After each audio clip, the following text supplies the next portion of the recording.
Hello, hello, hello, all, and welcome to the Good Witch. If you are new, welcome, welcome. If you are returning, welcome back, my loves. This is your January intuitive tarot reading for the sign of Sagittarius. Please remember to like, share, subscribe, and comment in love, okay? We're going to look at your love, your finances, and a message from the divine. Okay? Whew, y'all, this is a sweet energy that's surrounding you this month. It's very sweet and very Adele-ish. Go easy on me, baby-ish. It's very, it's sweet. It's the only way to describe it. It's not like super turned up. It's just really sweet. Like you're getting ready to be nestled, like cradled and coddled by the universe. So the overall energy for your love reading is coming from the Sacred Heart Tarot deck, the Psychic Heart Tarot deck. And the message from this is reach out. The person that you're thinking about, that you haven't talked to in a while, when people cross your mind, especially right now, you're really going to want to reach out to them. I know you may be feeling like I'm always the one to reach out, this, that, and the third, but life is too short for regrets. So if someone is heavy laden on your heart, then it is heavy laden that you reach out to them. I'm not saying take them back into your world and make your life revolve around them and forgive and forget, and all of those things are great. All I said do is reach out.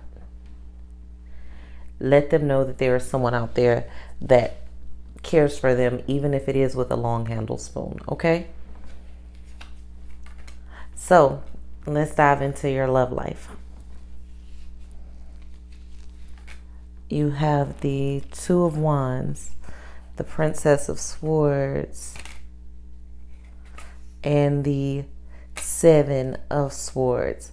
Okay, so you're very much in control of your love life right now. You're very much the leader of this ship for the remainder of this month, right on into February.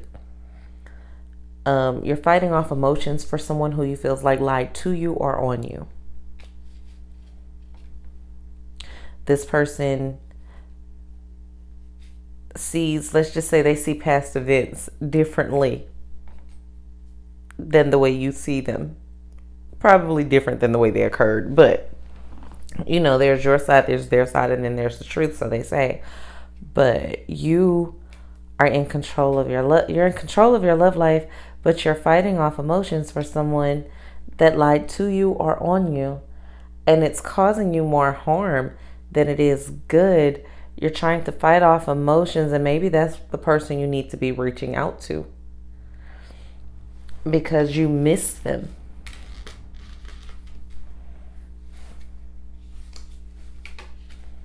You want a new beginning with them, and they want one with you, but you don't know how to go about it. How do you create something where it seems like everything was lost or broken? It's like you both are good together, not perfect, but good, and you're standing in your own way. Now, let's look into why you're standing in your own way. Are you standing in your way because you want something different, you want something better? Or are you standing in your way because you don't want to grow and change into the person that it would take to be with this person? Or you're afraid they won't grow and change into the person that it would take to be with you? I'm going to tell you this, and I'm going to leave that part alone. You're going to have to accept them where they are if you want them to stay in your life. And they're going to have to accept you where you are. You can't change the past, and you can't change that someone lied to you, and they can't change that you lied to them. There's nothing to change or to fix. It's either Either way, you're going to go on into the future knowing that this thing happened. You're not going to forget it. Now, and they're not going to forget it. Are you going to go into the future knowing that this thing happened and holding on to this thing so tightly that you can't let anything else in? Or are you going to go into the future knowing that this thing happened, but letting go of the resentment, the guilt, the shame, or the pain of it so that you can embrace love and positivity? If you can't go into it knowing that it happened and still be open to good things, then you have to let it go.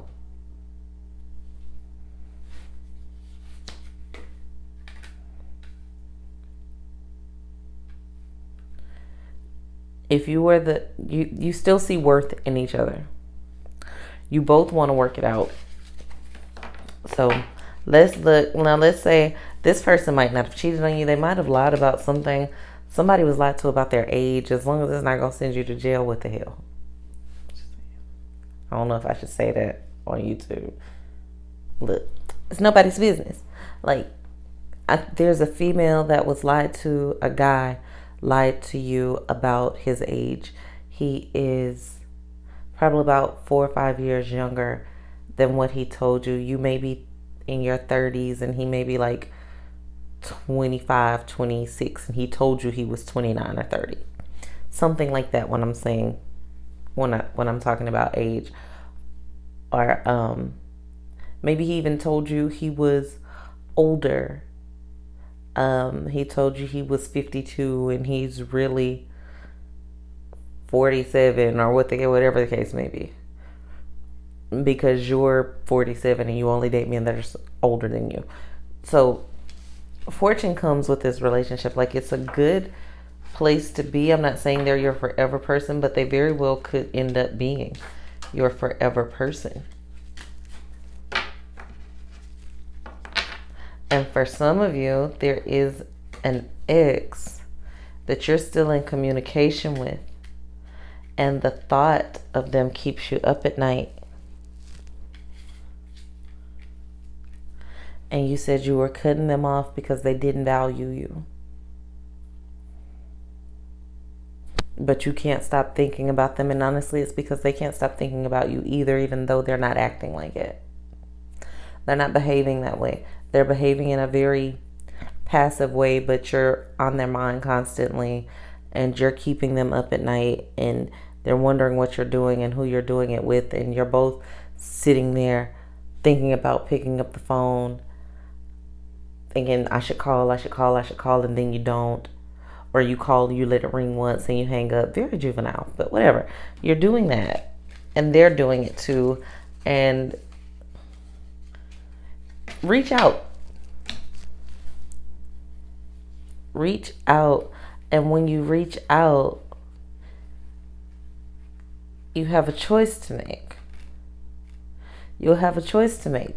Well, after you reach out to these people or this person, whether you're going to settle or whether you're going to go for what you really want. And what you want isn't a person. What you want is a lifestyle. Because you can have the person, but you're not going to have the life that you wanted. You can have the person that you want there all day long. They can sit there in front of you all day long as a zombie and just be there because you said so. Easy. But is that the life that you want? Rolling over, waking up to someone, looking at someone, knowing that they're only there because they have to be. That if they could honestly choose to be somewhere else, they would not be there. People do it all the time. I don't necessarily agree with it, but people do it. It's cool.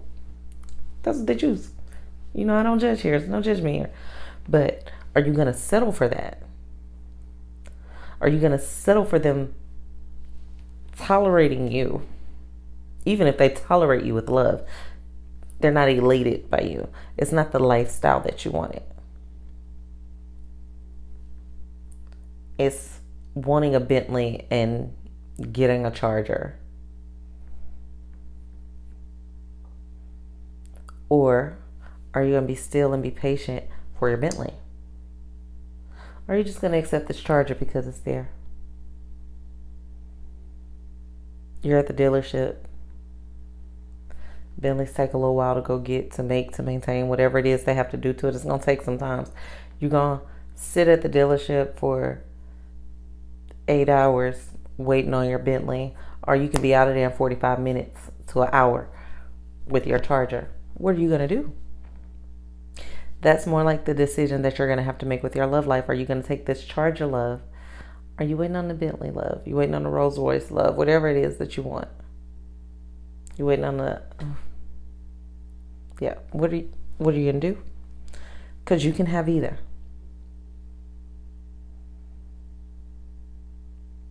But you can't have both.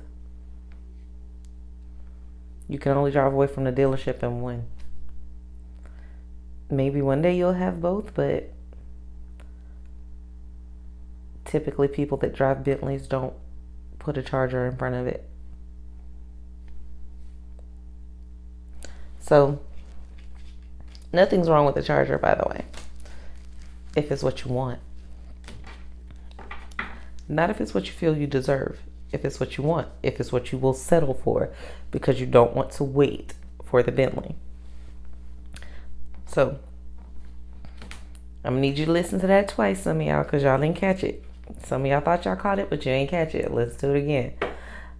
Remember to like, share, subscribe, and comment in love. We're going to go in a little deeper on that on our new Patreon, or we'll do extended love readings, okay?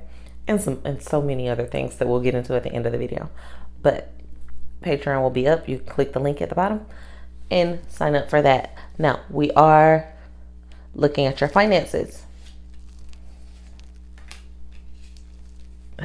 Okay, somebody's splurging this month. And okay, so you're splurging and you're having a disappointing financial month because you're buying so many things that you're lusting after, and it looks like you're emotional shopping. You're buying things not because you want them, not because you need them, not because they're good for you, but because you're emotional and you like to spend money when you're emotional. Instead of doing that, Spirit is telling you to take the time to heal. Some of you are still suffering with things that happened to you at the age of 17. The age of 17 is coming back when it comes to finances. You're buying stuff that you don't need, and you're trying to build a lifestyle that you don't want based on what you said you would have or somebody said you couldn't have when you were 17. And this cycle keeps repeating itself until way past the age of 71 and beyond, unless you stop and take the time to heal it now.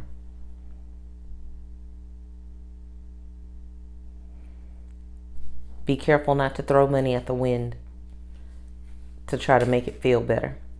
At the end of the day, it's still the wind.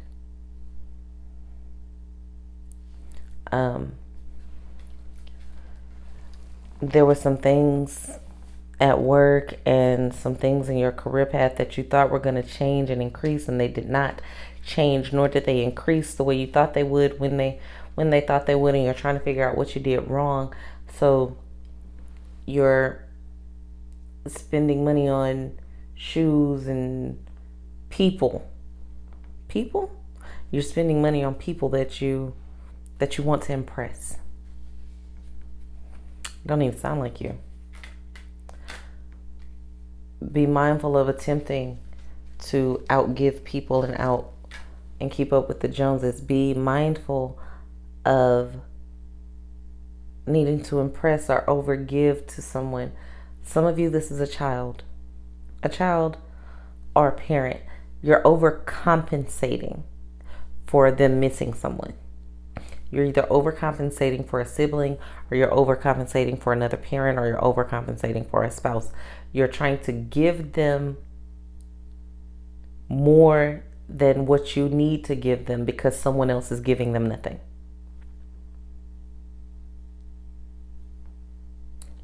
Help them heal as you heal, and don't throw your money at the situation like that, because nothing comes of it. Nothing good comes of it.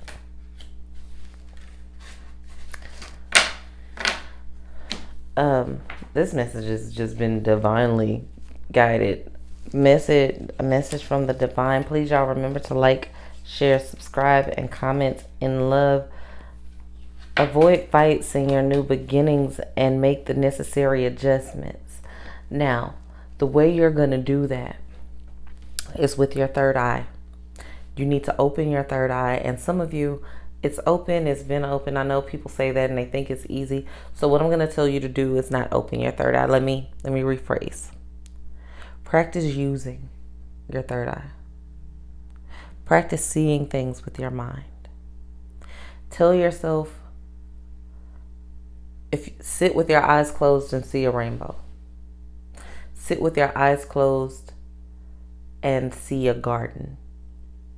Focus on the garden or focus on the rainbow. Let's do garden. Okay, so sit with your eyes closed and exercise your third eye by focusing on a garden. You're thinking of a garden. You see the garden in your head. What kind of flowers are in the garden? Start with one flower. There are yellow trumpet flowers. These flowers, they hang over and they fall and they look like trumpets. How many of them are there? There's a bunch. How many of them are there? There's 15. Okay, there's 15 flowers. You see them. Okay, how do they smell? Is the wind blowing? Are the leaves moving? What other flowers are in your garden? There's some red flowers. They're a little lower to the ground. There's some roses.